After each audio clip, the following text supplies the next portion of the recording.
My name is Jason Penix. I am the business manager of the Heat and Frost Insulators local union number 84.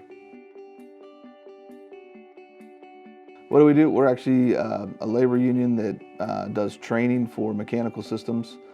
We help with what we do. We help regulate the temperature in pipes, boilers, water lines, multitude of different things that people don't even think about in the chemical plants and gas industry.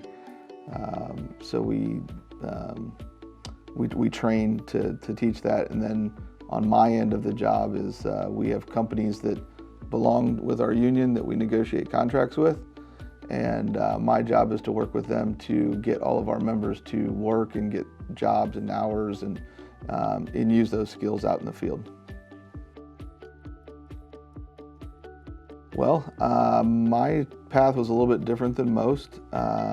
My father was an estimator for a lot of companies for years that dealt with the union, and I graduated high school, went to college for a few years, started doing some work in the summers, doing the insulation work, learning. Didn't know a lot about the union at the time, so a few years later, instead of racking up the college debt, I started realizing that I could make money working with my hands and making a good living.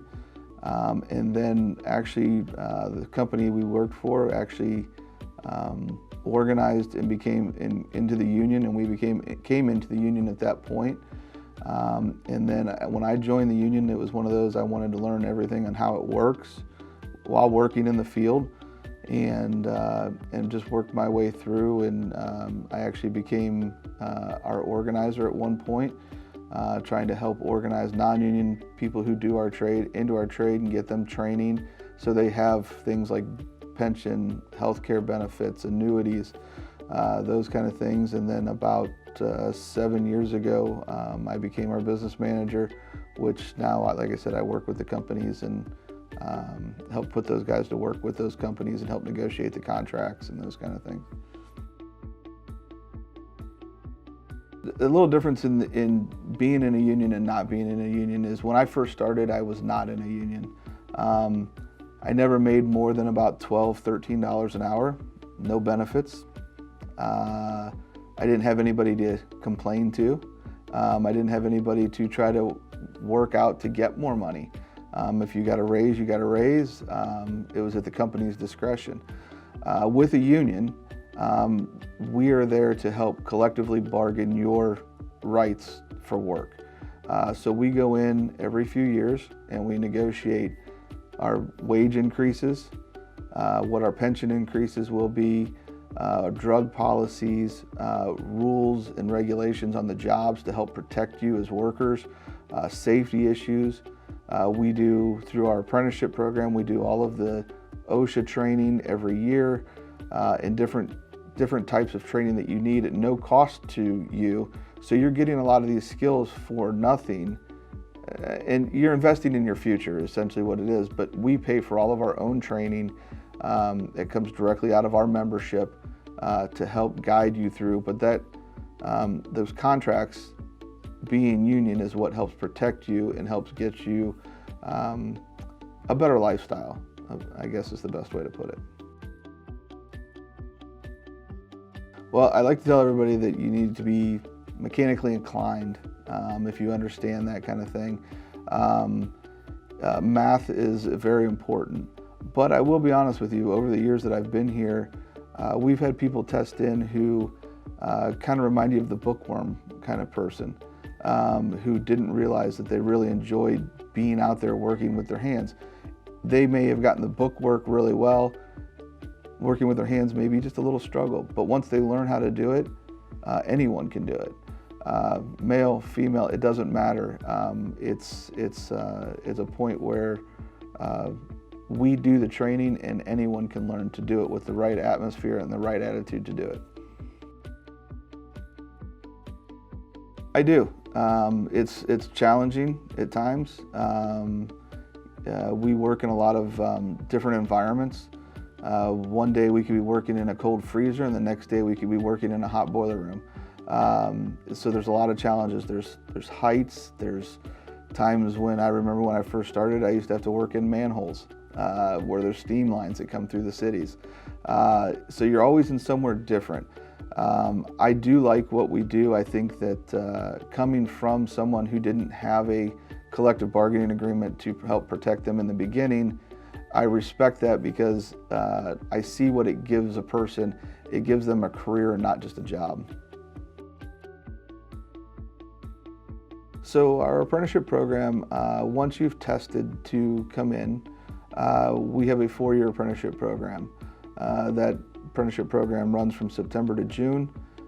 You will come to class 1 night a week for approximately 4 or 5 hours. There's a few other trainings in there with OSHA and those kind of things that you take on top of that. And every year, once you've passed your work hours and your class hours, you'll take a test. And if you pass that test and those requirements, you'll move up to the next year.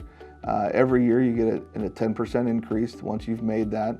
After your 4th year, when you test out and become a journeyman, you get 100% of the wages.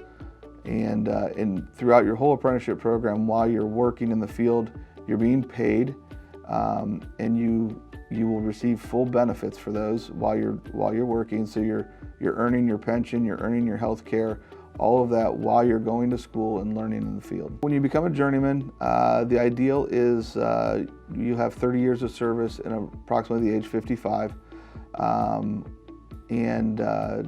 Ideally, you go to work every day and just try to put your 8 hours in, and sometimes more. The more hours you work, the more that you get paid into your pension, the more you get paid into your health insurance, and you're building your pension for retirement at around 55 years old, depending on when you get in. What they need to do is they need to fill out an application. They need to have a high school diploma or GED equivalent, and then come in and take our test. It's a aptitude test. It's a math-based test, and if they pass that, then they'll get an interview. And depending on the amount of people that we need at that year, which depends on the workload, we'll accept them in and start their apprenticeship program and try to put them to work right away. The amount of money and benefits and protection that they have with our skilled trades, with our unions, really can provide them a nice life and afford the things that they want. There's a great opportunity here. It's just like any other construction work, though. It does go up and down. Fortunately, for the last quite a few years with the gas industry, we have been extremely busy. We're looking for very good qualified people for that work. But whereas in some trades, someone can go on to our website, which is local84.com, or you can also go on our international website, which is insulators.org. And when you go on there, there's lots of different training videos. There's lots of videos that show what we do. We are trying to get out to a lot of career centers, to get out to the high schools and that kind of thing, to show them what we do, because we are one of the smaller of the main trades that are out there. A lot of people don't know that we are there. And what we do, we offer the same competitive pay and benefits as any of the other larger trades, the electricians, carpenters, and that alike. So we'd like to encourage you to look into the construction trades, especially the heat and frost insulators, Local 84.